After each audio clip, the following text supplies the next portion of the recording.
Well, welcome back to The Traveling Businessman. My name is Corey, the creative director here at Crowd Marketing. This is Chris from the Kentucky Coffee House, and this is Brent. Hello. He is new here, so Brent, tell everyone who you are and what you do. Well, my name is Brent Turner. I am from Kentucky, Southern Kentucky, London in particular. I currently live in Lexington. I've lived up there for 16 years. Right nowadays, I'm kind of working for myself. I'm trying to build up my own business, which funny enough, it's fitting here. Basically starting as a freelance situation, but what I'm really trying to focus on mainly is a lot of video work. And in particular, as I'm starting to get everything started, I'm thinking, music videos and start small, get artists. I'm really focused on more of the artistic side of the video, really. There's the commercial side, which I've done a little bit of, which was exciting and fun, but at the end of the day, it was always the artistic stuff that I was always feeling like I wanted to do. So, here I am, start of the new year. I was recently let go from my former job kind of unexpectedly, so I'm trying to pick back up and reestablish myself essentially. So nowadays it's video, it's a little bit of music. I'm an artist at heart, I always have been. I'm a painter as well, so that's really my life, and that's kind of the gist of it, I guess. I guess maybe another lead-in question is what I'm fishing for there. I'm not quite sure what to say. Well, I've captured you because I set you up earlier by asking if you've ever been to Oregon. Yeah. So now, since we're holding LARPing events and you've already talked your way into it, in a year or so, you're going to come down there and do some cinematics for us? I would be happy to do that, honestly. Well, first of all, I love Oregon, first of all. I'm curious why you chose Oregon. Is it because of just the scenery, or is there any reason in particular? There's a lot of research I've been putting in towards it. We're going to put a proposal to some investors soon. And that was part of it. Is Oregon was ranked very highly in a bunch of different charts and studies about basically the study of nerds and where they're concentrated. Wait. Yeah. So there was a study done about concentration of nerds in a particular state and area. 5 studies. Are you flipping kidding me? I'm serious. I'm not Very surprised. serious. That doesn't surprise me at all. Me neither. And I bet it was a bunch of nerds putting on the study too. How much you want to bet? That reminds me. What was that show, Revenge of the Nerds? That movie? Yeah. Have you seen that? Well, actually, no, I've not. I can admit that I've never seen that. Yeah. So you know what I'm talking about? I haven't seen it either. Man, listen, it's an old movie. Like, I'm telling how old I am now, but this movie is like these nerds want to join a fraternity, and nobody will take them because they're all a bunch of nerds. So they get hazed and get kicked out, but they form their own fraternity. And then through the different movies, episode, or 1, 2, 3, 4, 5, Revenge of the Nerds, 4, 5, 6, right? Whatever, yeah. They have like this. They come up with this big corporation. They're like this. I think about, you said nerds did the study, so I'm thinking that people just. It's very. They were saying even in that movie that the nerds are going to take over the world, and look, here we are. 40 years later, nerds are taking over the world. Yeah, it's inevitable. I know, and I'm fine with it because I'm a nerd too. I think there's a little bit of nerd in everybody. Oh yeah. Oh yeah, for sure. In some way or another, there absolutely is. Like everybody has that little thing that they geek out about. I'm not. I'm not a huge LARPer. I've never really LARPed. I've done some pictures of some people LARPing as I've stood by going, man, those people are really into it. Oh, yeah. They've got these shields and all this other stuff. And these guys, man, are out there just like it's just another day in their life. And it's just, they're having a grand old time. That's the thing, though. The things about nerds is that's the passion right there. Yeah. That's right there. It shows as clear as day. Whenever people, and myself included, whenever people are doing the things that they love, it shows on their face and in their passion. And that's nerddom. I guess my nerdism would be the photography, and I play some Modern Warfare too. See, there you go. Cuss people and get mad, and somebody pulls the trigger before I do. I'm like, "There's no way, man! How did you kill me? Like, there's no way. I got lag somewhere, dog." Well, we got some events for you too. Oh yeah, yeah. You ever heard of Warhammer 40,000? I have not. It came out when you were young. Warhammer. I think I did. Yes. Warhammer. It's like basically. You ever heard of a Space Marine? No. So it's these guys in this giant blue hulking armor. They're like 14 feet tall, and they're like the evolved version of humans. And they basically go out in space and they fight other factions and all this stuff, right? Kind of like Halo. Yeah, kind of like Halo, except if Master Spartan. Chief was like 7 feet taller Gotcha. than he is. Okay. Yeah, kind of like that. So if Okay. you want to come out and pretend that you're 14 feet tall and shoot other, I got a space for you. I may end up doing that. That sounds. I may come up. If I don't participate, I may just watch and. Well, yeah, bring your camera if you don't participate. I may Well, I'll try and be there. I'll tell you that. No, but to circle back around, I think it's super exciting that whole endeavor. I mean, what you said. So it was a cafe. Is that what you said? It's a tavern. A tavern. Yeah. I love that. Have you ever been to a Ren Fair event or anything like that? Oh yeah. Yeah. Oh yeah. I've been to Comic-Con, Ren Fair. I've been to reenactments. Mm. Not a big fan of reenactments so much because I'm not a gun guy. yeah. But it's fun to watch people, march in armies and have a commander and actually try to beat each other. It's fun. You bring up the reenactment stuff. I happened one day to drive down to Fort Boonesboro, and they were doing one of those reenactments. Civil War, yeah, and I didn't even know what was going on, and then I just drove up and I was like, "Oh man, this is crazy!" And I sat there and watched it. They do a lot of the Civil War reenactments around here. Yeah. They do a lot of them. Well, Yeah. I guess it's because this rich in the heritage. It's deep here for sure. Yeah. For some reason, the South wins there. They win every time. Yeah. And I'm on that side. I'm like, hell yeah, I'm on the winning side. Whoever's winning, that's the side I'm on. I jump ship immediately. Even Julius Caesar had a trick to go on the other side at one point. So I'm a winner. But again, I keep circling back. The LARPing stuff. So I would love to come up there, and just to kind of answer your question, like what you asked before we got started, was I've been up to Oregon, and it's absolutely beautiful. And I'm not surprised one bit that there is a huge concentration of nerds up there, because it is a fantasy land. When you walk around that natural setting up there, it feels like you're walking around, because you are an ancient forest that's been there for millennia, that has magic within it. I mean, there's no denying that. You walk around that environment. You can't deny it at all. I'm ready to see it for myself. I've been Google mapping everywhere, seeing where I want to put this tavern. Not to hurt the earth or anything. We don't plan on terraforming. Yeah. 'Cause that's even if we were, it would be too expensive for me. Yeah. But there's the business part of it too. Is we plan on taking a house that's out in the country and then renovating it into a tavern. Yeah. Right. So you don't have to pay those exorbitant business prices, because Salem, Oregon is right beside Portland. Right. So their business is growing constantly. You can get a house with a lot of acres out there for $159,000. Not bad at all. In comparison, if you get one in Lexington, it might be $500,000. Yeah. Especially if you're close to downtown. Well, if you're out in the country here, you're looking at those horse farms that are multi-million dollars. Exactly. But that's a solid idea. Are you going to try and do something where it's kind of like a real old school tavern where it's like, oh, you're too drunk, go take the room upstairs, go on. Like, you've had one too many tankards tonight, come on, go. So we might do a really lame idea, or it could be a really good idea, is to have fake alcohol instead. Because my girlfriend plans on putting an apothecary on the other side. Oh, yeah, nice. So we might, because it fits the theme too. So we might just, the drinks that you get are just those. Like tinctures and stuff like that, herbal remedies and that Like sort of herbal whatnot. stuff, Yeah, right. that's a good idea. And then we just name it whatever alcohol we think tastes like it. Yeah. So instead of having to get a bunch of regulations and certifications for alcohol, we'll just serve stuff that we like anyway. You could add soda to make it all frothy, and it's like, that's a something beer or whatever. Root beer flows. If you want to smack them together, like in old times. Well, to kind of, again, go back to what you were asking me about myself and all that. So I was also a chef for 16 years. That's been my main gig for a long time. After I left London, I moved to Lexington and started working in restaurants and immediately fell in love with it.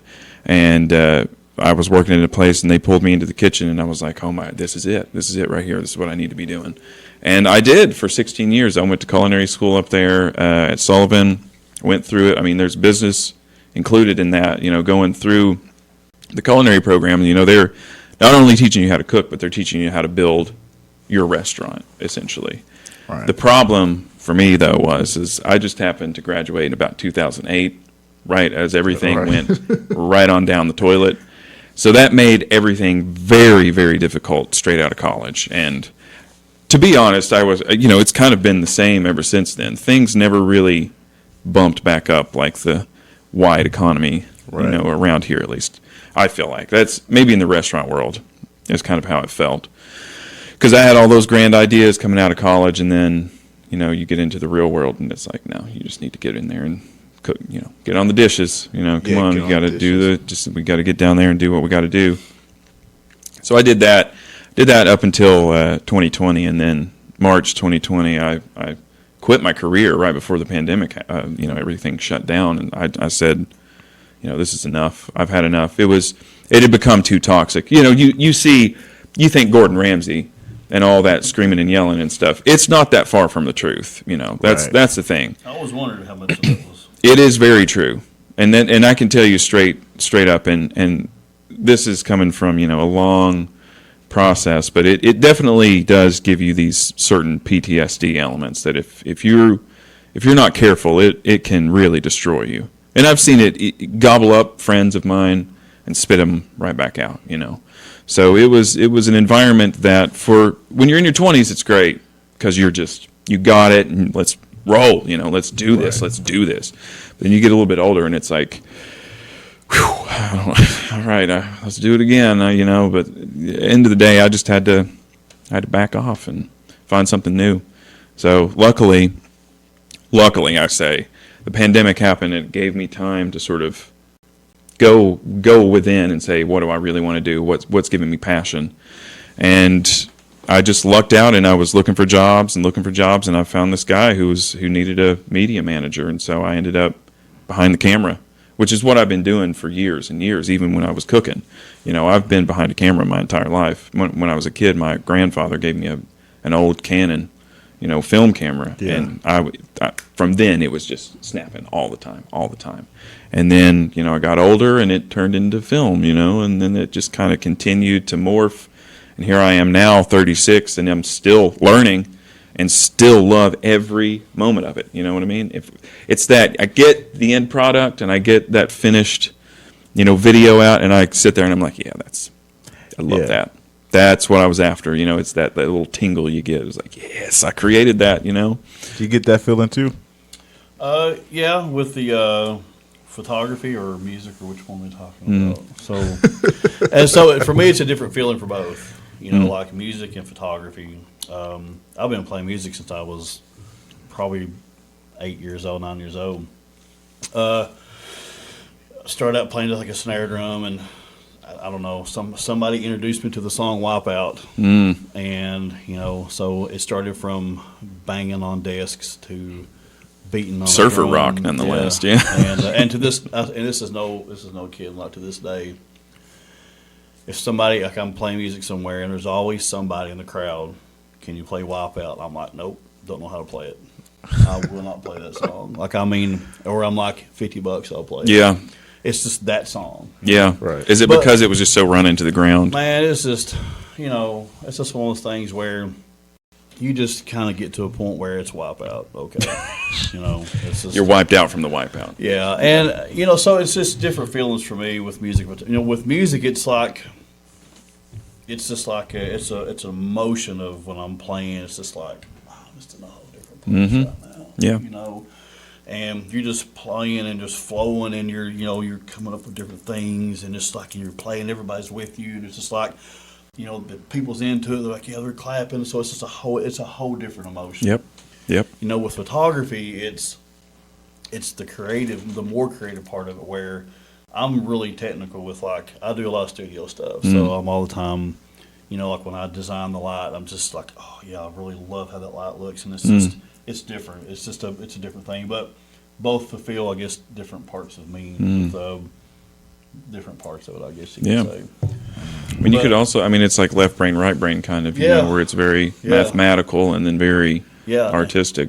And it's, I think the only thing that I really hate that really, I guess, drives me crazy about the music stuff is I should have been a flute player, because drummers have like 50 bags that you got to bring in. You know, while you're going making 100 trips back and forth to the car, your guitar player's coming in. They've set like an amp up and guitar, like, yeah, I'm ready to go. I'm like, dude, and they just sit there and watch you. I'm like, I could love some help a little bit. I know pretty well that one too because I've roadied as well. So Yeah. and I'm always carrying the drummer's crap. So, you know, I've tried to, over the years, I've tried to find ways to condense stuff down. You know, so I've got it down to now where I have like 5 bags, and everything I got is in 5 bags. So I'm only gonna make like 2 trips in the car back and forth. Well, this is funny of the day. Like I was just online looking, and I look at these people that have like these. I remember like as a kid, like I wanted this god awful drum set. Like I wanted to just bring it everywhere and play and let everybody see like how big this thing was. And he must be a badass, right? To how big this drum set is. 20 cymbals. 20 cymbals, man. All this 12 toms. And after being in the industry for so long of playing music and clubbing and, you know, all this other stuff, I'm like, how can I make it smaller? You know, but I look at these people post these pictures online and they got these big drum sets. I'm thinking, how often do they play that on? Yeah. Well, you've got a whole crew of people that's loading that crap. Well, in I'm and talking out just like your average Joe. Oh, yeah, yeah. Average Joe. Like there's some guy online the day I was looking. He had this big double bass Tommy Aldridge, 6 toms, 3 or 4 toms, 20 cymbals. He's just like looking all proud. I'm like, man, I love your kit. Like, I mean, I love that kit, but it's got to be a pain in the ass if that's what you're playing. How much do you actually play on stage? Yeah. You know, for real. You know, and most stages we play on, man, it's no bigger than this room anyway. Got a big gong, you know. Oh, man, I would love to have a big gong like that. How long does it take you to set up? So it takes me about, are we counting packing it in as well? Yeah. Usually the drummer is the first person to show up, and I'm usually there about an hour before or hour and a half before we play. It's depending on what our loadout is, or what our setup is. Like if we have to do PA, or our bass player does the PA system, so you got to load your stuff in, set your stuff up, position it, then you got to mic it, then you got to do a sound check, and then I play with in-ears and stuff too, so we got to do our ears and stuff like that. So you're talking usually about an hour and a half. Usually everybody shows up about an hour and a half, 2 hours before the gig starts. And That's a pretty legit setup, though. I mean, even with the ear. Yeah, and all that. Yeah. I guess I've got spoiled over the years. You know, I don't like. I started wedge monitors, and everybody's got one thing, and I like hearing stuff, and I don't have to play so loud if I have ears. I'm not trying to overpower anybody else. Yeah. But to come back to what you're saying, yeah, I love both aspects of it. But I quit playing for about 6 years. I just got back into it about 4 or 5 months ago. So I had to just rebuy everything, and which was. It's such a money pit. Yeah, it's not cheap. No. Anything musical is not cheap. I mean, even this equipment kind of stuff. It's hard to get around. Photography equipment is. I mean, the camera we're recording on is like it was Sony's latest and greatest before you got to a medium format camera. 2 months after I bought it, they come out with one above that one that's just before their A1 now, and it was like. That was around $3,000, and then the other one that they had come out with, the A1, is about $6,000.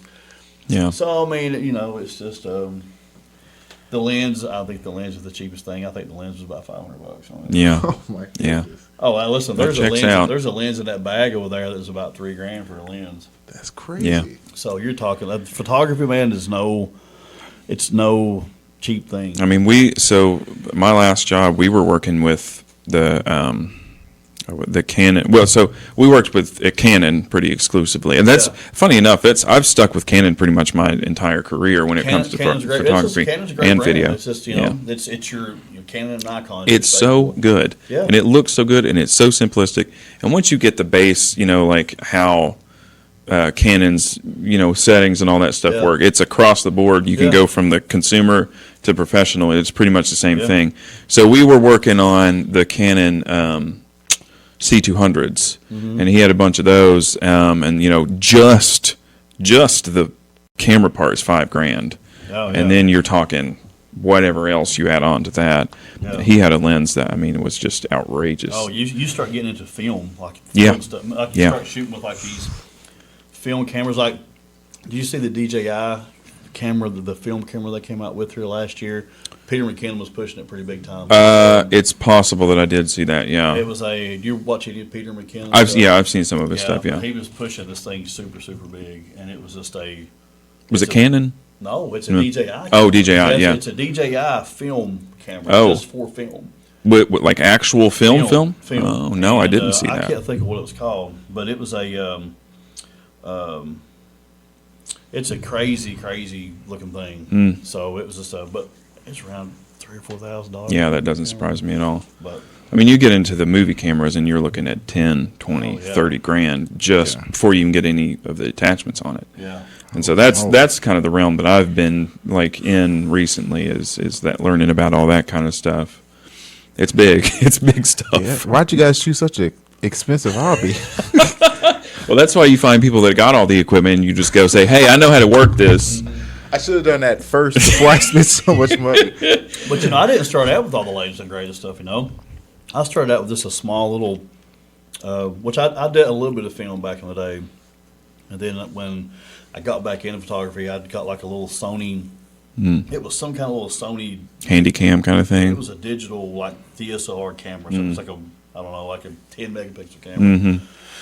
Well, then after I kind of got into it more and more, which I did photography as a kid, but it was more film. Like I did more a little band stuff, obviously, concerts, whatever. But then when I got back into, when I wanted to be better at photography, then I got into the digital area. Then I upgraded to like the Nikon 3300. I just stuck with that little camera, and I had it for years. And then I started doing weddings, and I'd take a little bit of money here, put it back, money here. Yeah. Then I started buying used gear, and then I would take that used gear, and I would keep it. And it's the same thing. Finally, I rolled over to a brand new camera, and then when the mirrorless world came out, I was wanting to kind of jump into the mirrorless camera stuff, and I wasn't impressed with Nikon stuff at all. I mean, it was just I didn't like their focusing. It was the Z1, I think, for the first 10 that came out, and Sony was like, Sony came out with their A7 III, and people were just losing their minds because it was everybody. For now, Sony was the grandfather. I guess not grandfather. I guess who everybody wanted to follow suit because Sony was just the thing. Yeah. So everybody started chasing Sony. So the first mirrorless camera, brand new camera I ever bought was the Sony A7 III, and I bought it with the Trump checks about 2 years ago. Yeah, so Trump, I guess, bought my. Let me tell you what we got with that one. We got those big livestock water tanks. Cows drink out of. Yeah, we got one of those with our check, and we filled it up with water and turned it into a pool. Still got it too. It works great. I know some people that use those big round ones and use them as pools. Yeah, we cut holes into the side of it. Yeah, it's a saltwater pool. We've got a saltwater filter, and it works like a charm. Yeah, it's great. You can submerge. You can get all the way in. Yeah. And it's big. We've got we've had parties in that thing. It's great. It's great. I've seen, if you get on Pinterest, man, look it up. There's all kinds of crazy stuff. That's where we saw it online, and I was like, holy crap, we're going to get one of those. I was just about to ask you if you have like a farm.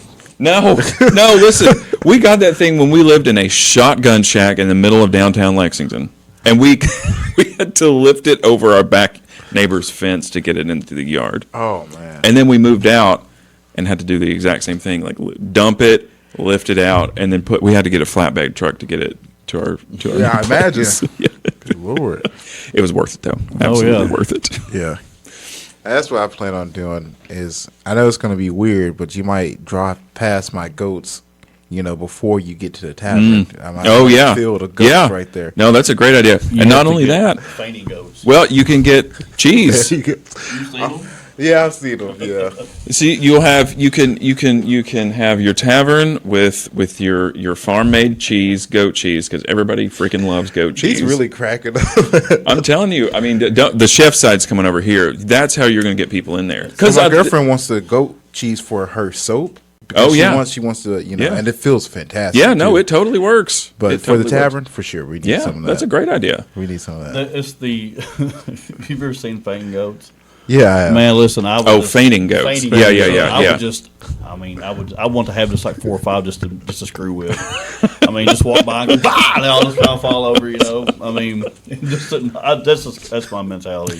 So that's that would be my that's the reason I want one. Yeah, that's a good idea. Goats are a good idea. Leaving work just to go mess with the goats. Yeah, man. that'd be the best thing ever. Tell me more. I'm curious about what your thoughts on this tavern are, though, because I want to critique it. I'm one of those like foodie types. I would be the one that would show up. Like I would do it. I mean, I'm a restaurateur, a foodie, so We you don't know. have the because I've been working hard on events because that's my passion, and one of the things I've been obsessed with is doing what I want to do before I turn 25, and I got 1 year left. So I've been focusing hard on the events because I know those make the money, and I can get those to investors. Yeah. So I don't even have a kitchen menu yet. I know we plan on doing a lot of stews because it's medieval. Yeah, themed, yeah. right. So you Typical. got to have stews and some breads, but we don't have anything else yet. I'll tell you now, medieval times, another thing I love is food history. Medieval times, it's not all stews. They had some really elaborate foods back then. Now, royalty was eating it, but you think like the holidays and stuff like that, they made really, really fancy stuff at home. It's really cool if you want to like dive into, because that's, again, if you're trying to get the crowd out of Portland or Salem and all that, they're going to be the ones who are like, oh, so yeah, the history of this is blah, blah, blah, blah, blah. I'm thinking about Monty Python. Yeah, I mean, I'm laughing because I'm going to see a bunch of sweaty people out there, So, like, and I'm like, those are my people. So, you're talking about the media. I'm thinking like Monty Python, the Holy Grail. I love that have you movie. seen it? Yes, I love that Oh my movie. gosh! Absolutely. Because I'm thinking of like you setting this thing up and. I'm thinking like Air Maiden Swallows, and you got the Kniggets, and there's just I'm thinking. Of but it's a little more it's serious. cool, man. Like it really is. Like I dig it. Like I would. It's I would awesome. That'd be a cool little venture. I'd go. But we've been watching, not Weird History, but there's a guy who goes back and researches all the medieval food, and he basically remakes it. He's had like this honey mead that he made from the Vikings. So when it comes to the medieval stuff, I'm a big fan of history anyway, which is why I've been watching. I watched 10 hours of Julius Caesar's campaign the last 3 days, just so I can get ready for this event that's going to be my first big one there. But yeah, they had a lot of food because everyone thinks it was bland. No seasoning, which is why Britain ran through the rest of the world looking for seasoning, just not to use it later on anyway. But no, they had a lot of great food that they used to cook, but we focused on stews because it's cheaper. Yeah. For starting Well, out. yeah, obviously. It's like just throw the scraps in there. On salt and trying to find seasoning, and took over countries. So they could have Yeah, their- just like there's be beans and mash on toast. Yeah, which is a real thing. I really like for the last 3 years. I'm like, I can't believe that they're actually doing this. But there's this woman named Beryl on YouTube, and she asked like around the country, what do you do with your toast? And they send in her, they send her videos, and a British person sent her Heinz beans on toast. Yeah. it's a real. It's weird thing that they a do. very, very specific breakfast in Britain. Yeah, Yeah, it's I've never had it before, but I think the flavor of the Heinz that's in the can in Britain is different than what we know, like Heinz Right. beans. It might be. But I don't know that for sure. It could be the same thing. I really don't know. Everything is different. But yeah, They don't- I've never had beans on toast. It is not appealing to me whatsoever. I'm terrified of it. I'm I'm terrified of it. But I mean, even British food, a lot of it it's bland. It's bland. You know what their national dish is? What Chicken is that? tikka masala. Yes, I learned that the other day. Yeah. which is not In even Brit- their. it's an Indian curry dish, and it's delicious. I which is their absolutely. national dish. That's their Indian national dish food. because there's such an Indian population there that everybody just plus all of British food is really massively bland for the most part. But Right. they voted in tikka masala as their national dish. Well, Yeah. that's interesting. I mean, it makes sense. What else are you going to pick there? That's British, other than like a pastry. So I'm curious to go back to the Caesar stuff. So this event that you're talking about, is it Romanesque, or is it just you're trying to get a vibe of the history of the time? There's going to be 4 big events I have right now throughout the year. The first one is going to be, I plan on having 6 teams, kind of like a sport. It's based on Roman tactics. So you'll have, each team will have a general or a commander. And the event name is going to be called Tacticus. And basically, you're going to get a group of 100, maybe more. We may have like a recruitment app that works with the tavern anyway, so you can bring people onto your team. You're going to have an assortment of things you can use: cavalry, archers, and soldiers.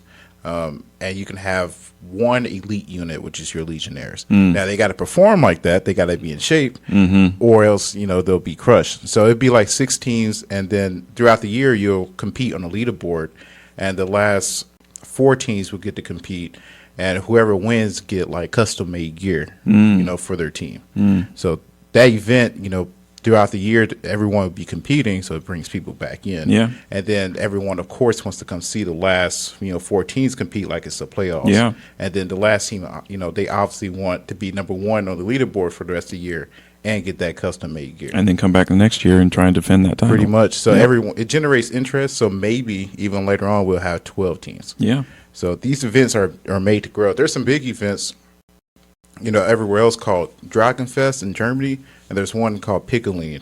I want to build something that can rival them. I know. Isn't there a really big one that's in the U.S.? I saw something recently. It was a video that it was like a massive LARP event. Pickling. Is that what it is in the U.S.?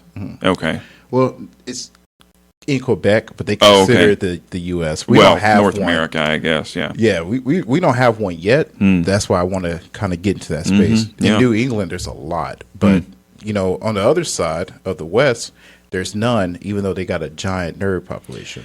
Well, I tell you. So I brought up Ren fairs earlier. I asked because the first Ren fair that I ever went to. So I was part of my traveling out west. I was in L.A. I've got really good friends that live out there, and they were like, "The Ren fair is going on. It's the biggest one and the first one in the country." And I was like, "Let's go. All right, let's check this out."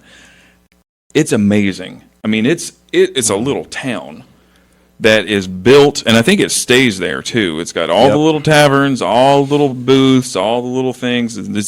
I mean, the people, it's LA, so these are actors. These are professional actors, and they're out there, the bar wench who's like giving you crap as you try and order your mead, or the, true jousting affair, like events and that kind of stuff. I mean, it was impressive. It is impressive. I was really, really taken back by that one. I was like, holy crap, man, these people are like really into this. And it kind of got me into it too. I was like drinking my mead. I bought me a goblet, I'm like running around with it. It was a great time. It started raining, which kind of was a damper, but we had a great time, and it was a lot of fun. And I mean, those people are out west. That's what I was kind of getting at, is they're out there for sure.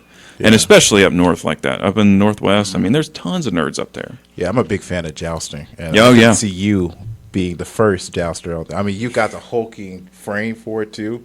Terrifying. You'll be the dark and red knight. I want to be the. You seen A Knight's Tale? Yes, I just watched that just 2 days ago. Really? The first time? No. I'd seen it. I was rewatching it because it was like, go back and watch it again. I want to be him. I want to be, You want to be Heath Ledger? Yeah. I can change. That's a you can good change one. your stars. I want to change my stars. Man, what a quote! I mean, what a quote! Isn't that good? I forgot about how powerful that scene is when he comes back to his father's house and he's blind. Yeah, and he's like, I changed my stars or whatever it was. Thatcher. Yeah. I forgot how good that movie was. Yeah, it's good. It's a good movie. It really is. I think I've watched it. I don't know how many, 2-3 dozen times. It's on Netflix right now. That's why we ended up watching it. It's a good movie. It really is. Yeah. He was such a good actor. Yeah. It was just, but that was a really good movie. It was it was funny how they incorporated some modern twists to the. I loved how they had Chaucer in there because like Henry Chaucer that wrote Canterbury Tales. Oh, okay. The first few scenes is the guy's walking up butt naked. That's supposed to be Chaucer. So he was a literary wonder of Britain, and so now I don't know how much of what's in that movie is real or not, but I'm sure just like Chaucer did, he take it and twist the story a little bit. Yeah, but, I love that scene. Yeah, it's real good. I forgot about that part too. I was like, oh man, because we watched it in school. My first time was watching it in school, and a bunch of teenage girls at the same time, and a bunch of guys, in the 2000s, and everyone's obsessed with not being gay. So it was too much. It was hilarious. I loved it. And then ultimately, who would become Vision in the Marvel series? Yeah. Funny enough, because I forgot that's who played that character. Yeah. Was I can't even remember his name. Yeah, but he's a killer actor. He is really good. Fassbender, I think is his name. Something he's like that. a really Michael good actor. Fassbender. That's but what I was trying to say was I would be learning in the process of I can do this. Yeah, put me on a horse, and I'm thinking, how am I going to get through this without getting killed? How am I Well, there's that training montage you got to get through first. Right. You know, so. Right. Yeah, I've been watching. I love jousting, always have. And coming from my community, it's like, why the hell are you watching that? We don't even have horses here, you know. And we don't have. No one knows. Most people didn't even know what a knight really was, you know, from my community. So I'm walking to school, getting made fun of, but not to my face, because I was known for suplexing people. So no one was. I was suplexing people before I knew how to wrestle. Listen, I can just see it now, like just woo, Ric Flair just picking I up. know. I mean, the kids in my community though were just walking up and drop kicking people. So it was a big wrestling thing. So you had to know one move or it's over. My neck still hurts to be RKO'd. It still hurts, man. So once What school was this at? this is it's a small school. It's Fulton City High School. It's right beside Paducah. Okay, yeah. You know, that area. Yeah. It's Anytime awful. walking in the hallway, you look up and you're like, and all of a sudden you just tackle them. Here we go. Well, And you just like, can't hear them coming either because they're practicing. "That's a ninja." You know, I saw a teacher get got once too. I mean, that was the funniest situation. But the poor teacher, he failed like hard too. And I remember who it was. This guy named Cameron Trice, who was known for drop kicking people. But for some reason, this day he decided to RKO the teacher, Coach Mason. So he comes out the class, and I just see Cam. He's booking it. Grabs him. Oh snap! Grabs him, comes down, and luckily, if he stone cold him, that probably would have broke his jaw. But he landed on his back, so it saved him. Oh. And he got suspended. He had to go to a different school. Wow. As far as I know. I went to school. I graduated high school in '93. So where I'm from is Eastern Kentucky. We were just a bunch of hillbilly kids. Going to high school. People still come to school with shotguns and rifles in the back of the truck. But I mean, I can't imagine. I mean, the school was rough, man. Like when you were a freshman. You showed up and the seniors would knock you down. They'd drag you through the hallways and throw you in trash cans. And this is kind of how it was. I can't imagine just walking through the hall. All of a sudden, some dude comes up and just picks you up and pile drives you, drop and kicks you atomic all of a elbow on top sudden. of you or something. I mean, It's after 2008. That's Randy Orton's. Yeah. That's his peak. So that's funny, man. it was a terrifying time to be a person. You couldn't hear them. They couldn't. Like I can just imagine how big some of these people were. Like you had. They like ninjas. They just coming through the hallways. Like, Believe it or not, it was the smaller kids that were trying to RKO you because it's the only move they can do. They can't suplex anybody, and they're not big enough to drop kick you for you to fall. So if they can catch you from behind, like the seniors were scared. Our seniors were kind of soft because coming in, my class was really rough. Like all the kids who failed 2 grades ended up in my class. So it's me and a bunch of basically delinquents in one class. So they were rowdy. They were terrible. And I only learned suplexing because growing up having to fight. You got to know one move that can get someone from punching you in the face all the time. And So when I was in high school, we had this. We talked about fighting. That's all we did. We had this one place. It was called the Hydrocarbon. I went to a place called Allen Central High School. So we were the name of the city was called Eastern Kentucky, and we were actually in Eastern Kentucky. Where are you from? I'm from Martin, a place called Floyd County. Okay, all right. But the school went to Allen Central. So when people want to get into a fight, if they wanted to be like an all out, like this is going to be the end of the fight, there's a place called the Hydrocarbon that they would go. you guys have a place name. Yeah, well, it was That's a pretty plant. crazy name too. It's like Well, Thunderdome, hydrocarbon. Well, it was a plant, is what it was. So, it's an actual plant. But there was a bridge that ran like this. That makes it even better. You just throw them off the bridge. So what happened was people would get Oh my God, it on happened. this bridge, and this bridge was probably like 5 feet above water. And I can't tell you people I've seen like drop kicked off that thing, thrown off that my bridge. God. And I was even involved in a couple fights on that bridge as well. Wow. So but when I was in 8th grade, there was before I went to freshman high school, there was this kid I got into a fight with in 8th grade. We got into a mulberry patch. We were throwing mulberries at each other. This guy had like purple stuff all over his shirt. Well, him and his cousin got on the bus, and they decided they want to jump me on this bus. So, like I said, man, this is rough country, So these guys jumped me in the bus and they beat my ass, So I'm like, yeah, took two of y'all to do it, and so we'll meet you. We'll get whoever you want to. Fine, I don't care who it is. So about a week later, they get their sophomore cousin. His name was Peewat. And so Peewat was supposed to be like this. Yeah, I don't know his real name. I have no idea. That's a name. No idea. I was like, I don't care. Bring your cousin. I'll whip his ass. Whatever you want to say. Whatever. So they show up, and we're at this bridge, right? This metal bridge. And so back in the day, like, what a lot of people didn't know was like I practiced and like I took judo and jiu-jitsu. So, I practiced stuff a lot. Because I was always picked on as a kid because I was just a fat kid and people would pick on me. So I was like, F y'all, man. Like, I'm going to whoop y'all's ass. Yeah, So, I got that too. I got that too because I was pretty heavy. Really big and like all this other stuff and just taekwondo. And I had but anyway, so this kid shows up. And I remember standing there, man, like, he just running his mouth. I'm like, listen, are we going to fight or what are we going to do? I mean, like, let's just go ahead and get it over with. So, long story short, I whipped his ass on that bridge, and I pretty much just threw him off this bridge. I mean, here I was in 8th grade, and this guy's supposed to be like, one of the elite fighters at this high school. Got in the freshman year in high school. Nobody bothered me. Nobody said a word to me or whatever. But I still have my fair share of. That's the thing. Like once you stand up to them, they leave you alone. But I had the same thing. There were still the occasional people that would, still want to mess with me and stuff, But it's just part of it. It's just. But I can't imagine now something like that going on now, and people would be like, there'd be people. Well, it'd be outrage, Yeah, calling the what's education board and all the. But I just remember beating him, man. Like I remember just like. It was just so funny. And I remember like asking, are you done? Are you done? Are we done? Are we done? Yeah. And then he left, and that was the end of Peewat. And I think he's dead. I think he passed away a few years ago back. I don't really remember, but Peewat tried to beat my ass. Peewat. That's What kind of name is that, man? I don't know. I have no idea. Peter Watson or something like that? Peewat. I said I don't even know his real name to this day. Like I have no idea what his real name is. No clue.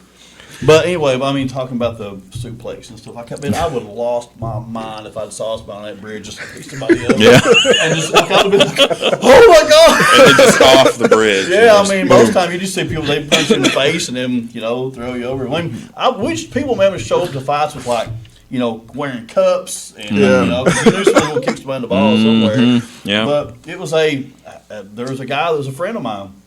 And we were really good friends, and we were freshman year in high school, man. He started running his mouth. I'm like, we've been friends since kindergarten. And so meet me behind the post office. We're going to fix this shit, We're going to fix this. So knowing how he was, I wore a cup. And the first thing he did, he tries to kick me in the balls. I'm like, nope. So we fought, and I took his head and rammed his head in the steel pole 2 or 3 times, and that was pretty much the end of that fight. I reckon so. Wow. I had him bulldog just where you're here, and I ran and bing, and hit him in the pole, and that was pretty much the end of that fight. He laid there, and I walked away, and I left it. That'd been it for me too. Yeah. I left him there. But wow. I would love to see him by some suplex to this. Oh man, it was a great feeling. Man, he's a big dude. I can imagine he could suplex anybody he wanted to. Except for there was only like 2 or 3 I couldn't really get off the ground. So I just had to be like, well, you want to call it truce. If I can't suplex you, I can't fight you. So I'm pretty much done. His hands, man, are like, just like ham hocks on that kid, man. It's like super big. I can imagine him being hit by him. I'm pretty. I don't like. It hurts my hands to hit. That's why I turned into a wrestler in the first place. I didn't like getting hit, and I don't like hitting. So I remember hitting a kid once. I was a kid too, but I doubt you. You're kind of like that. You seen pictures like The Rock when he was 16. Right here. I can imagine. Yeah, I was like 14 years old. He's like this. Ready to go. I had just got to 6 foot at 14, and I stayed there. But I remember hitting someone in the face, and I was like, man, I really don't like the way that feels, because you feel like everything crack on your hands. It's like, I can't continue to do that. So that was one of the reasons why I liked the judo stuff, man. Was you just grabbing and throwing, and so that was one of the big things with that. And it was, like I said, I guess that was the nerd part of me. I guess I was just always into the martial arts stuff. Yeah, I grew up watching Bruce Lee. Yeah. So, Bruce, yeah. We all did, which is why we got so rowdy trying to kick people all the time. Did you remember the movie? You might not have ever seen this. It was the Enter the Dragon, Bruce Leroy. Have you ever seen Yeah, what of I'm course. talking about? Of Enter the course, I've Dragon? seen it. Yeah. When he got the glow, you know what I'm talking about. I don't know if I've seen that one. Oh man, it's an old movie, old '80s movie. But there's a guy named Bruce Leroy, and he's just a kid from the projects, and he's into like Bruce Lee movies a lot. Well, this one Yes. guy named Show Enough, you know, he's like the bad guy. So he's like got the red glow, and then Bruce Leroy's got the yellow glow. When they fight, it's like spark fly. It's awesome. Yeah, it's a good awesome. 80s movie, but Yeah, there's a okay. lot. You got the glow. He does all. This I'll have stuff to check in that the out because that does so pretty. Oh man, I mean, the people in the community still say "show enough." Yeah, you know, show enough. still say it. Yeah, Yeah. Even Okay. the older people, they're like "show enough" Yeah. all the time. Oh no, I know. Yeah, I know. Is that where that expression came from? yeah, Yeah. Oh Yeah, man, show really? enough. I didn't know that. Yeah. Okay. There used to be a big kid. I couldn't tell. Huh? Used to yeah. be a kid. Yeah, for sure. Yeah. Yeah, I mean, what happened was I grew up like into it a little bit, and then when I left home, that's when I really started to working in the kitchen really helped because you're sweating your ass off all day Yeah. long. You're not really eating that much other than just like snacking here and there. So whenever I was working in the restaurants, I slimmed down a lot. And then I took advantage of it and I started to work out more and it just, you know, keep it off for the most part, you know what I'm saying? Like, but My weight it comes and fluctuates goes. so much up and down. Like I'm so much up and down, up and down. I swing around too. Through the holidays, it gets worse, but I think I've been I'm- doing pretty good this year. I think I'm up about 10, 11 pounds. I think. Dude, I tell you now, through the pandemic, heaviest I've been since I was a kid. Yeah. Holy moly. I went to the doctor and they weighed me and I was like, oh God, we're going to have to change that. Something's Yeah. going to happen here. I float around 260s, 250, 260. So I think I'm up around about 265 right now. Yeah, my low end's like 180. Because I can tell my shirts are like. It's my pants. That's yeah. It's when my pants start getting a little See, too tight. at that weight, I'm in shape. My walk around weight is 320. You know, going to the doctor, he's like, "Yeah, this is your natural weight," and I was like, "This is Wow. right here is my natural weight." He's like, "Yeah." He said, "How much do you? Let's get you on a scale." I was like, "I really don't want it. I really don't want to get on that scale today." No, And he's like, empty your pockets. "Yeah." I was like, wait. Take I'm the like- shoes off. I'm like, "Look, my shoes are 10 pounds." He's like, "Can't be." I was like, "Look, I wear a size 16 and a half. They're 10 pounds. Trust me." Yeah. And those were my work shoes too. So I took those off. It didn't help. You know, I was still 320. No, I think, I was 320 at that point. So I fluctuate between 330 and 310. If I'm lucky, I hit 310. Yeah. So it's crazy. When I was in law enforcement, man, you had to wear all that gear. And I bet I wore 32 pounds, I think 32 to 35 pounds of gear. Yeah. And, man, you wear that stuff every day. And it's just like, I'm sure it's hard on your hips and lower back well, too, you sit in though. the car and stuff, man, you try Yeah. to figure out, you know, it's a lot of people in that industry or that in that field that have a lot of lower back problems. Yeah. Because, you know, you got. All that crap hanging on. Yeah, you. and then over the last 2 years, everybody's kind of started going to these low-bearing vests. So you're trying to get stuff off your hips. Yeah. And everything is up here now Yeah. because it just makes sense to put it up here. Yeah. Because your body's able to, you know. Hold that. Yeah. Support it and a little then- bit easier. But yeah, it was I can, but even Bob was heavier back then, and because I was a little bit more lazier because. I think you're cool riding in a car all day long. Yeah. You're not really working. Like, I mean, you know, once I'd retired from it, like I thought that it was about 90% just driving around and 10% chaos. You know? Yeah. So, but you know, like Yeah. when I started actually working again, I was like, oh, man, this is terrible. Like, I'm actually like, I'm having to work. I'm having to get Yeah. this and do that. I mean, normal time you just drive around the car looking Yeah. cool, you know. But, Yeah. and It's I see the guys eating over here at Subway, you know, and I'll wake up in the mornings and it's like just, you know, I hear sirens and it's raining outside. I'm going, so warm in my Yeah. bed right now. Yeah. I don't have to go out and direct traffic or Yeah. work an accident or anything like that. Man, So- I'll tell you, it's a completely different field, but that's how I feel with the restaurant stuff. Oh yeah. It's well, I mean, even going back to like, you know, I was decently heavy whenever I went into the restaurant stuff, and then that fell right off because it is that it's straight hard labor a lot of the day, and it's 12-hour shifts too. You know what I mean? Like you're in there all damn day. But it is, you know, like nowadays, now that I'm out of it, it is that you wake up in the morning and you're like, man, I don't have to roll into that hot kitchen and cook 20,000 pieces of bacon for a bunch of people that really don't like me anyway because they don't care. You know, that's how it feels a lot of the time. Yeah, I've heard you guys work like 16 hours, you know, a day. A lot of the ones in the bigger cities, specifically, When I was working catering, that was probably the most intense. Well, the most intense was probably, I was the kitchen manager of a restaurant bar downtown. That was intense for a good while because we were I mean, that was a skeleton crew to begin with, and we were short staffed there for a good long time. And so, I mean, I was working from 9 in the morning until 10 p.m. So that's like 13 period hours right there, almost, if not more. So, and then the catering stuff was incredibly intense because you spend you got a big event, you spend 3 days in the kitchen prepping everything up. Then you got to load everything into the trucks, sometimes a box truck, and you're going Louisville, Frankfurt, some of these big horse farms, wherever.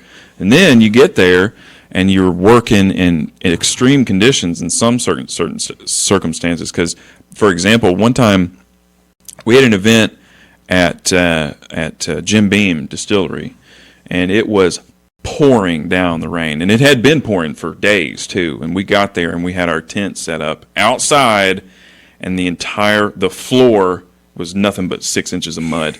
And I mean, we're trudging around serving breakfast to these people who paid high dollars for this big fancy event that's in another air-conditioned, fancy, happy little tent right next door, where we're over here with trench foot cooking biscuits. It was intense. And that was one of those moments where it was like, at the end of that day, I was like, man, I don't know how much more of this I can do. Like, this is just... I can't. And it doesn't pay, you think it pays, not for that much, right. Like there's a certain point, like, yeah, all right, pays good, but then you get to those extreme conditions, and it's like, I don't think you can pay me enough to do this kind of crap. I don't care. I mean, I like cooking, but I can't imagine. I mean, my cooking's nowhere near like what yours would probably be, burger on the grill, stuff like that. But I mean, the fanciest I ever got is the home chef stuff. They deliver the stuff to you, you put it together. Yeah. But I mean, I just can't imagine, man, having to cook. It's tough stuff. Like every day, 16 hours a day, just cooking. Well, you think about like people, and this is actually something that I've been on a kick here recently, and this is a nice platform to kind of bring it up. Actually, you think about how let's think about Anthony Bourdain, Tony Bourdain. He committed suicide ultimately because, from what I understand, was just the life he had led to a point where he was done. You know what I mean? That really affected the restaurant and chef world pretty intensely because he was an icon. I mean, he really was an icon because he was one of those ones who didn't give a shit, and he'd get up there and just say it like it is. And he was, his Kitchen Confidential book put him on the map. He had another one that came out after that was like, that one that really put me on the map, this is actually what it's like. Here's the real truth. That was bullshit. Sorry for the language, but, All right, say whatever you want. Yeah, okay. And so, part of my experience in the whole thing was that I experienced a lot of strange things when I worked in the restaurant world. We'll say sexual abuse, whatever have you. There's a mental element there that's not really healthy, right? And so there's this big, talk about nowadays mental health in the restaurant world because there's a larger talk about mental health in the grander scheme of things. People don't necessarily want to talk about restaurant health. It's kind of a taboo thing because it's much like kind of like being a cop almost. You got to get in there, you got to be a badass, you got to look real hard, and you got to get to the end of the day and you go, and you go about your life and you get in there the next day and you do that shit again, right? It's not super healthy when your boss is a massive alcoholic or has got a coke problem, and then you've got all of your other coworkers who are kind of slackers, or one person who's really holding up everything, and then everybody else just kind of screws off all day long, and it's always an imbalanced kind of situation. Now, that was kind of my experience. My best years was when I was working alone, when I had the restaurant to myself and I was in charge, but the caveat there was that it was a very public situation where it was the kitchen was out front, and so I was basically sitting right across from the customers, cooking, right. And just like a bartender. Kind of like Waffle House. Yeah, exactly, yeah. Where the difference was is, if this was the bar, the customer would sit right there, the grill was right behind me, and then right here was even more prep service. So as I'm over here working. I'm sitting here just, ho-humming it up with whoever's sitting in front of me, chit-chatting and all this. And, I met a lot of really cool people that way. I'm not going to lie. Like, that was super cool to sit there and just see travelers come and go, or then your regulars, and, you know all about their life. Like Cheers. I mean, you think about Cheers. It really did have that mentality of everybody knows your name, and you're coming in here, and it's like, hey, what's new? How you doing and all that. But on the backside of that, it's a bar. You've got booze. You've got drinking problems. You've got drug problems. It's not a healthy situation a lot of the time, And, for me, I got to a point where that environment even ruined my passion for cooking. And it's still something that I'm trying to pull back. I mean, my spouse can attest to that. Like, I'll cook sometimes, and it's just like, what is this? Like, you know how to cook 5-star Michelin star meals. Why is this? What is this crap? Obviously kind of jokingly, but Stouffer's works. yeah, it's like I just don't feel like getting in there and working for 5 hours. Pizza rolls. Right? Yeah. I'll take the easy way sometimes, but I'm like now that I'm out of it, that passion does come back. Like I'll get into the kitchen and I'm like, oh yeah, all right, it's the fire kicks back up. But it was the travesties, the hardness, all the crap that came along with it. It just chips you away, or at least it did me. I mean, I know people that are still in it, and Mental health plays a big part in just about everything. It doesn't, Yeah. just about everything that you do. Yep. It was with when I was in law enforcement, it was a gosh, man, it was just you come to a point where you get into that field, and I wanted to get into law enforcement based off a bunch of stuff that happened as a child. Like my mom was abused by this guy, and he was just a terrible thing. And so we got into law enforcement, and so you don't realize like how much of any job. I mean, you think of like what trauma are you bringing with you into this job when you start with? Yeah. If it's stuff that you haven't dealt with to Yep. begin with, right?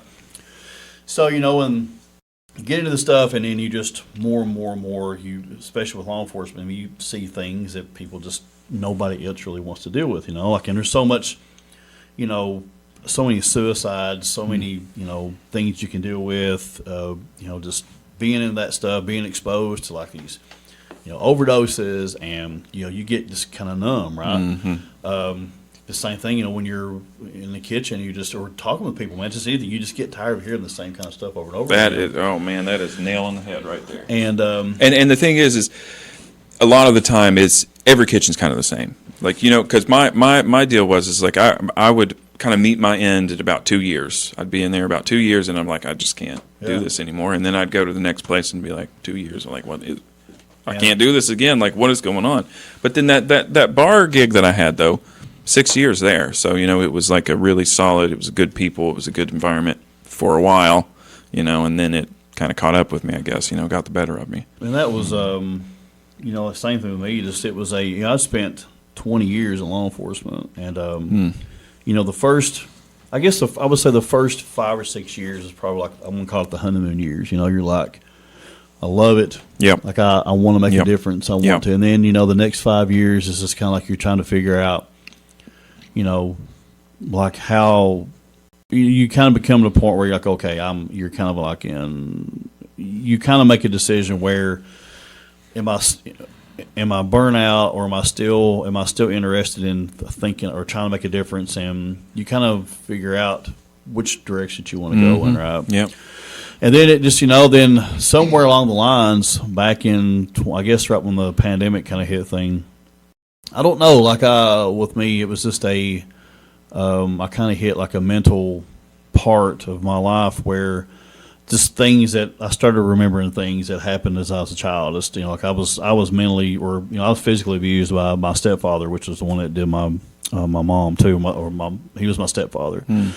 So just things, started remembering things, and so brought that. I was already in law enforcement, so triggers with things would come out, and I worked in investigations for a while, so I dealt with a lot of like crimes against children, like sexual crimes and like that. So it was a stay, and I'd had my kids, my oldest one about that time. That was in that part of it. So, going through that, it was just really kind of hard too, and I would associate a lot of stuff from childhood trauma stuff from that way. And then, just kind of, I think back in just as towards the pandemic part of it was, and not a lot of people know this, but I had contemplated suicide. Like I was just at a point where, I was just mentally just done. I was ready to check out. I couldn't deal with the stuff anymore. And there's actually a picture hanging on my wall at my apartment that I took that picture 2 days before I wanted to do it. And so and still trying to deal with life and going through and only some people that was closest in my life knew exactly what was going on, and they knew what I was going through, but never did really talk about it or anything. So back in this past March, I talked about Utah. I spent 30 days at a mental health facility in Utah.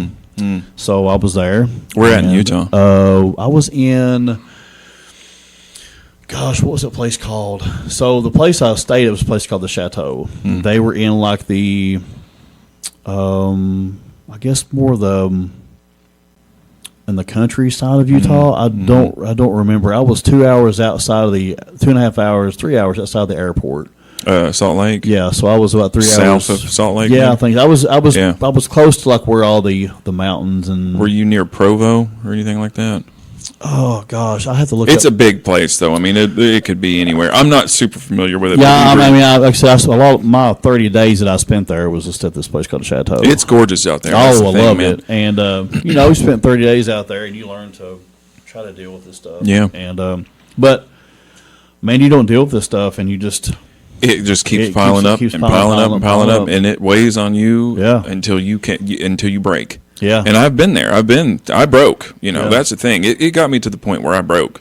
And it happened, really happened right before the pandemic, but then after I quit my career. And then I finally had that like solace of it's over. Yeah. That's when it really came crashing down, because then all of a sudden I didn't have to keep up appearances anymore. I didn't have to keep the castle sturdy or anything. It just fell apart. Which, again, that's given. I know the pandemic was a terrible time, but it was kind of nice because I could go within and kind of self-destruct and then, reemerge a little bit of a different person. And I found, writing through that time with my friends. It's crazy, weird side note, but like through the pandemic, my grandmother, she was getting older. She couldn't really hear. So I wanted to try and communicate with her in an old school fashion. She was in her 90s, in an old school fashion. So I got an old typewriter, and I, started typing letters, and I, sent a few to her. But it all of a sudden, my friends, we would get together once a week through the pandemic just to kind of alleviate the, solitude, I guess. We all got typewriters, and we all would sit around, and every Wednesday we'd get together, and we'd all sit at our typewriters, and we'd take. Well, it started with Cards Against Humanity. We'd take Cards Against Humanity. That would be our writing prompt, and then we'd have to write a paragraph, pull it out, hand it to the next person, and then that next person has to continue the paragraph. Right. That was sort of a healing point for me, because it was finding something new. I'm in close with my best, people, and it was something completely different. And as I was pulling myself out of this total, shithole, for the lack of terms, really. I mean, I was in a low place. Yeah, man, you get these places you don't even know that. Like I was diagnosed with like major depression, and I didn't know I didn't know. Like you don't really, if you don't learn how to deal with things as a child, where you don't understand what emotions you're feeling or whatever, you can't process it. Like everything for me came out as anger. Like I was just all the time pissed off about something. Because that's just because I didn't know. Like it was I started feeling so bad that I tried to caffeinate myself to where that I could feel happy. Caffeinate. because I couldn't do anything else. Yeah. You know, like I couldn't. Oh, right. Yeah. Yeah. So I mean, I would try to caffeinate my way. We're talking about like it was a lot of caffeine because I couldn't do anything else because it's a drug test and Right, everything else. yeah. I just never was into that stuff anyway. Yeah. But I was trying to find a way to make myself feel happy, and I could never figure it out. And I was always against taking medication because I didn't want my work knowing what I was taking, and because it was something where that if something ever happened, I didn't want them to be able to use medication I was taking in order for a way for them to put me at fault for something that for them to use it against me. And that was another thing was my mind always went directly to they're out to get me kind of a thing, and that's part of the PTSD and stuff like that I had. And it was just I just didn't know that I had depression. It was just so bad. It was just, and I wasn't a person just to lay around and just be depressed. And some people just don't want it. I couldn't regulate how I felt, and it just got to the point, man. I was just so bad. I hated everything. I hated everybody. I lost my faith in humanity. I lost feelings for things. Everything was just another day. No matter how bad the situation was. I just remember going to a scene one time where this guy took his life, and he was going to commit suicide. And we walked into this hotel room, and I was just looking at it, and I was looking at it, going, "Yeah, where are we eating at today?" Oh, man. So you disassociated yourself that much with it that then you're just, and then I just remember, just going through this stuff, and I remember it come to a point I was like how much more of myself am I going to give up or lose? How much more of myself is going to get lost? And and that's just part of the job is you either are this kind of person where you have a structured good family, and you can take in you can talk about this stuff, and you have a way to process it, or you disassociate yourself so much from the situation that you become like, this is Chris at work and this is Chris at home, and the two never combine because it's like you have a split personality kind of thing, right? Yeah. And people either knew me as a police officer, as a photographer, or as a musician. They never, if they met me in one aspect, they didn't know the third or the second one. Yeah. So that was my way of being three different things, three different people, and I didn't have to deal with all the crap from job number one, which is the main job. Yeah. And I spent so much time trying to find a way to not be this person here, the police officer, because I'd left everything at work, and I just, but it was, you can never leave it all at work because you either had to go to court, you either had people call and ask you 50 questions, but all the time it's emails, and, you just never could leave it alone. And, so I just got into a bad, dark place, and it just took me a while to, to kind of start taking medication. And, medication helps some, but through also meditation and, through stuff like that, and learning about, like yoga nidra and yoga and doing things that I just got out of doing, because I used to, I enjoyed lifting and exercising, and I used to do like, Qigong and stuff like that. So just getting back into that stuff, it just kind of, it helped me clarity. Like it helped a lot. But then it came to the point where I was just like, I'm done with this. Like, I just can't do this anymore. So I took an early retirement, and I left, and because I didn't want to lose any more of me. Yep. I absolutely understand that 100%. So I went through the exact same kind of notion right there. That really sums it up right there. Is I had to quit before it killed me, and because I was losing myself. Yeah, and I lost. There was so much of myself that I lost, and and I still struggle. I don't think I'll ever find those pieces of me ever again, because I feel like that just the job had twisted and turned so much that it just changed. It changed me to where that the pieces of Chris that we used to be before the job is just no longer there. Some good, some bad, but it. That whole thing it cost a lot. I mean, I lost a lot, and you know, the mental health part of it was just bad. Yeah.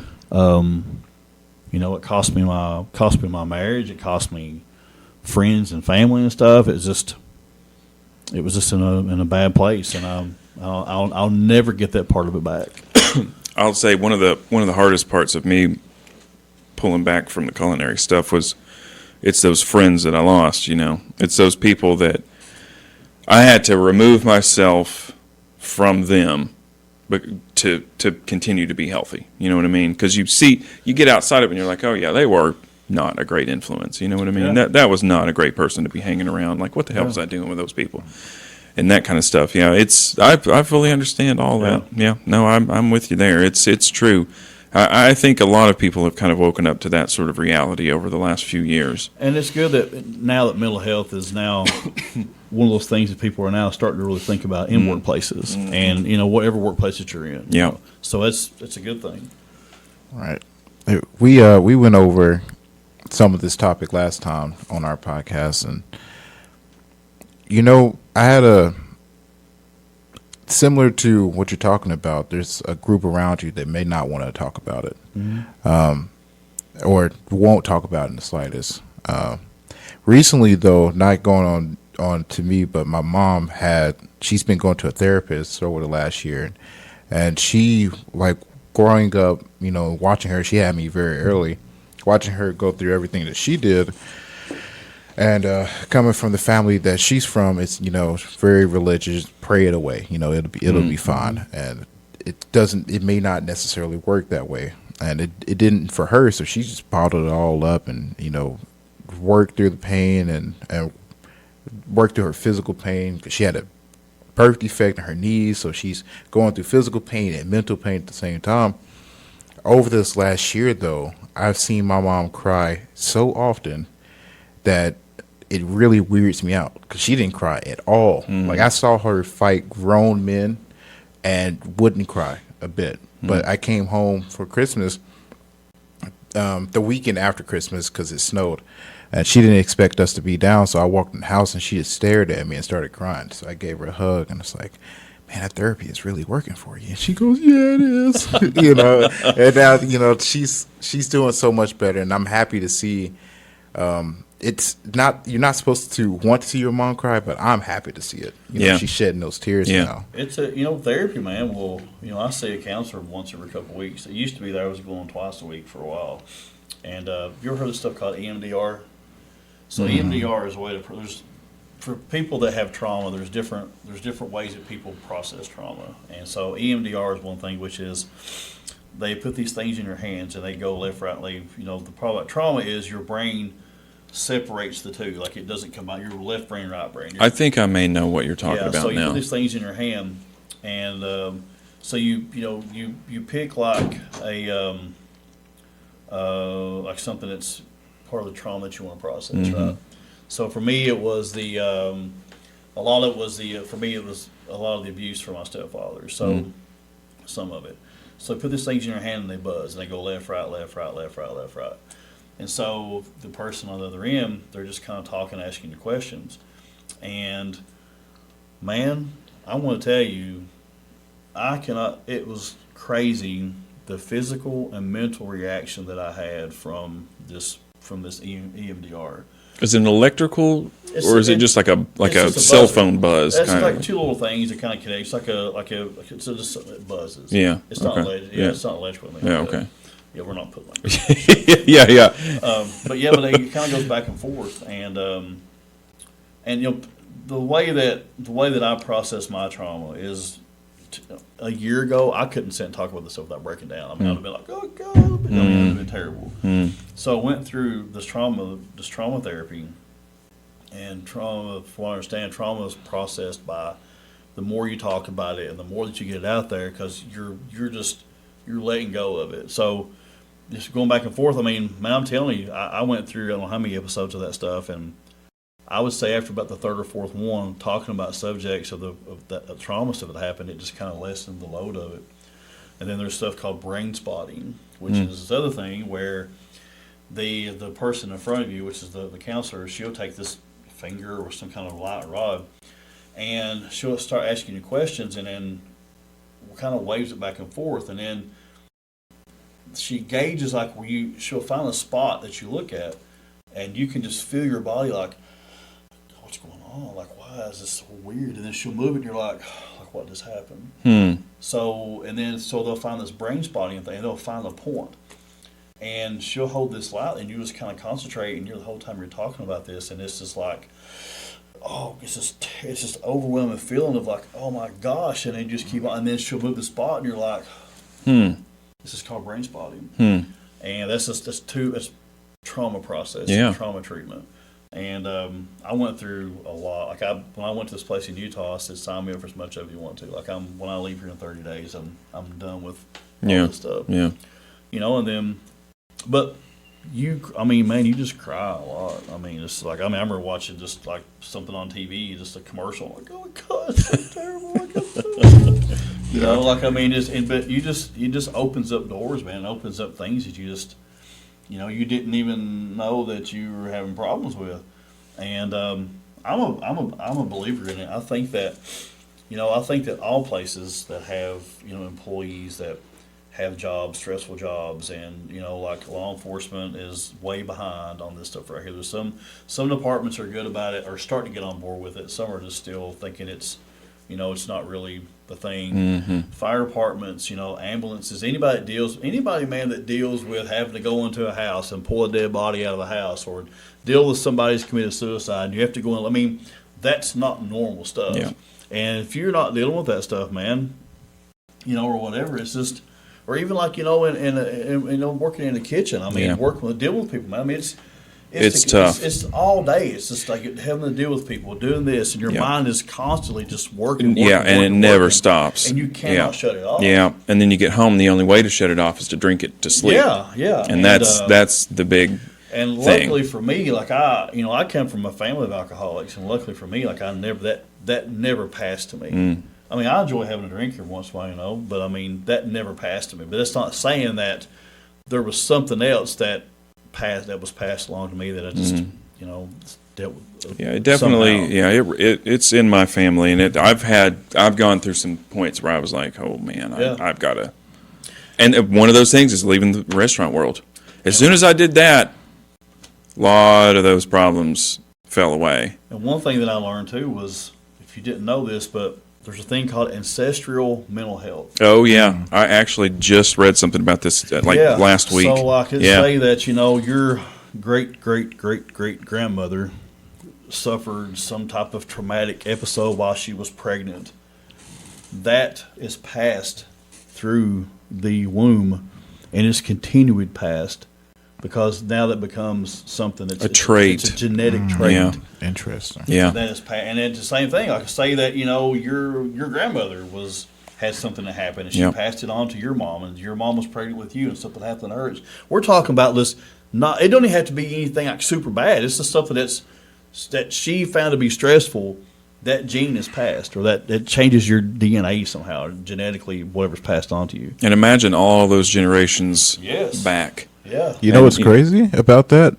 I was just being taught that women pass their eggs on to the next daughter. That's what it is. That's what it is. It's the eggs, yeah. They pass, like, all those millions of the eggs go to the next person down the line, which to me is insane. I asked my girlfriend, I was like, why do you have a million? Yeah. Why is it a million? Not a few thousand. Make it. Yeah. Right. And she's like, yeah, not all of them make it, but it's not like 10,000 not enough for you guys. And I was like, that's a lot. I guess the creator better have more. Better have extra. Just in case. Yeah. A million extra though. That's insane. Right. It's insane. I was like, I don't know if we like pass our sperm count on to our son or something like that, but I know she was telling me this, like, women are interesting. I was like, this is why you're so weird. And she's looking, she's like, yeah, actually, yeah, we are weird. And you think of them, they are weird. It's, nature's weird. You know what I mean? It's amazing that we're here, in my opinion. Because I'm a person of science, too, and the fact that the planet even exists and that we're here is pretty phenomenal, in my opinion, if you think about it. So, you think about it too deeply, though, you start to Gets a little scary. Yeah, because I mean, you start thinking about like, where our universe supposedly bursts out of nothingness, but expands into what? Still going. We don't know yet. It's Exactly. still going. You start thinking about that, and you're like, I'm just a human. That's okay. Yeah. And then you start thinking, man, how many times has this happened? Ours might not be the first or the last. Or if it's going on somewhere else, way, way, way Right. far away, And then it may crash into ours at some Or point. if it's happening right here, right now, only we can't see it because it's just outside of our dimension. Now we're talking Right. like that kind of stuff too. I love that kind of stuff. Yeah. I don't need. Is that where the ghosts live too? Maybe. I don't know. You know what's one that always makes me laugh when I tell people? I'm like, there's some apes in Africa that are evolving into humans right now. And they're like, I don't know about that one. It's always the people who don't believe in evolution. So I explained it to them like, look, we've been studying them for a while. They have territories and they fight wars against each other for more resources. And there's a specific group in Africa that's doing that right now, these apes. And it's the most interesting thing ever that, way after our time, there may be another species of human. That has crossed my mind too. You think about. Here's a fun one. Here's a fun thought process. So, what if? All right. So we've got our pets, right? All right. The humans they screwed it up somehow, but there were so many dogs and cats that somehow nature found a way to evolve them into some sort of like humanoid, figure, and they take over the world. You know who would that happen to? The cats. They would subjugate the dogs immediately. I know. I got 3 cats, and I can tell you, yes, they would. Yes, they would. I mean, the apes could be riding horses and throwing spears, and I mean, you think about Planet of the Apes and all that stuff too. Which those are the new ones. I just watched a couple of those new Planet of the Apes, and it's kind of like, man, that's a hell of a story. That's not too terribly far fetched. Well, those apes are making weapons. They have they found spears in their war of them tossing at each other. That's scary. Whether someone has shown them or not, they're very close to making slings as well. Is it making what? Slings. Oh, slings. Like the Wow. early primitive human weapon, they're very close to making those too. Wow, that's crazy. It's insane. There's That's some of pretty them cool, that'll though. steal a hot tub there. Like they'll fight a resort over there and steal a hot tub. it's insane, man. They're crazy. I mean, I would do that crazy. too. I think. I don't know. Oh yeah, I'm all about the hot tub. I like a good hot tub. You can't put an ape in jail, and I think they know that. So once they take that hot tub, that's it. That's theirs. I mean, I don't think I could No suplex hot an tub ape. for you. 30 days. No hot tub. Oh man, they're awesome. They're awesome. Yeah, that's super cool. I'm gonna have to look into that actually. I feel like I saw something about that, like I saw a headline or something like that recently. But yeah, I'm actually super intrigued by that. There's by a that whole kind of stuff. documentary on YouTube. You can Oh, watch. about It's like- that? Yeah, it's like 2 years Oh. old, I think. But Okay. it even shows you the map of their territory Yeah. that each king is holding at this point. Wow. And Okay. it's their wars are bloody too. Bloody. Yeah, It's, they're It's nasty. hard to watch. Yeah, they're like, nasty. They're man. vicious. Like you can tell we vicious used animals. to be that, because Yeah. we still act like that sometimes. Yeah, yeah. It's if you gave them a gun, one of them they would take over the rest. They'd of figure it Africa. out after maybe a couple of accidents. Maybe That would be scary. Yeah, imagine that. okay. A That'd be really fucking scary. ape with an AK or something like that. Oh my god. It'd be kind of awesome. That'd be a good band name. A monkey with an AK. Ape with an AK. You gonna rename your band that now? No, that'd be a good like grunge metal band. Ape with an Yeah, AK. that's pretty good. That's a good band name. I gotta write that one down somewhere. Oh yeah, that's a metal band right there. Ape with Yeah, an AK. yeah. Well, you guys want to wrap this one up? Yeah. Yeah, that sounds great. This has been great. I realized when we first started, I should have plugged myself, and now I feel like I should do what I should. Plug yourself. So, the company that I'm working on is known as 523 Films, and so 523 is spelled out all together. That's sort of my online persona. So you'll find all my art, music, and anything associated in that area. If anybody's looking, so there's that. That's my shameless plug right there. 523. 523, just across the board. Like on Twitter, it's like at 523. If I'm on Instagram, it's just 523 with an underscore. And then I've got a website that I'm building out. I'm not finished with it just yet. It's up, but it's not, launched, quote unquote. But it's 523.net. Yeah. Okay, yeah, definitely go check that. I'm going to go check it out. Yeah, there's not much there. I'm still building it out. I think I've got my link tree on there, and it's got all the other stuff. And I think I've got, I'm trying to do the old, like, do you need a video? Give me a call, like that number. So it's that kind of thing, like, there's my call to action.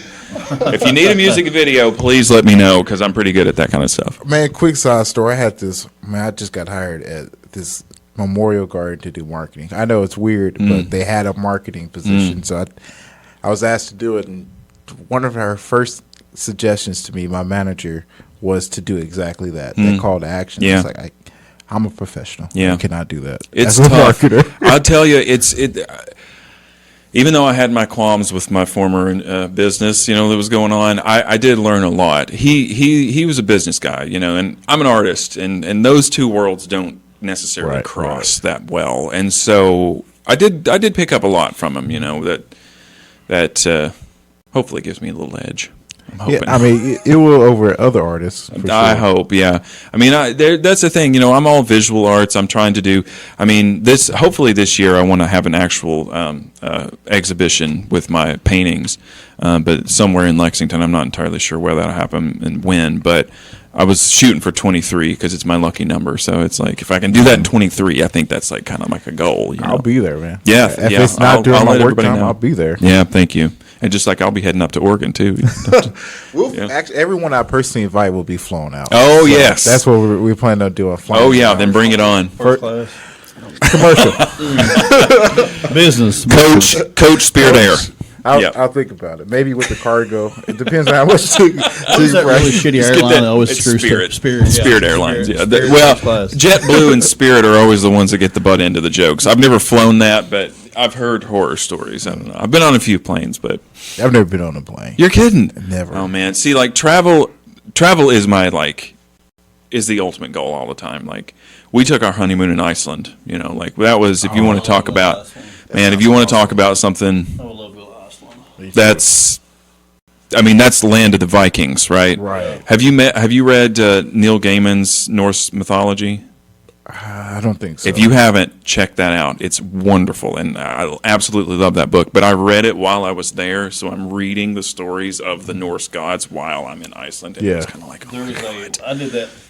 Was it that 43 and Me thing, whatever it's called? oh yeah, 23andMe. 23, Yeah. 43. Yeah.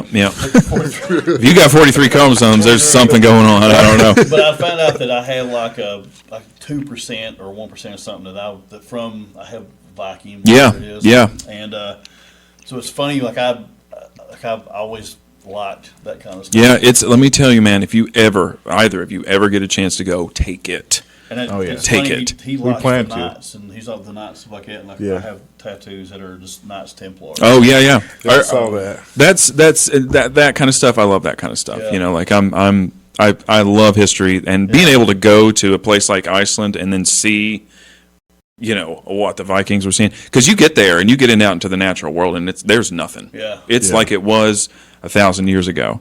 And so I know that was a little tangent. We're trying to wrap it up here, but I am. all about travel. I'm big on that. I could talk about that for hours. No, I've always wanted to go. Now, do your shameless plug. Yeah. I know you starting back up the Kentucky Coffee House. Yeah, so I'm going to, my podcast, the Kentucky Coffee House, I'm probably going to start it back up. I'm actually just trying to set everything back up. I'm going to try to line some people up for that. It's on Spotify and probably parts of YouTube or whatever come up there. You can also find my artwork or my photography on CWDesignerImages.com.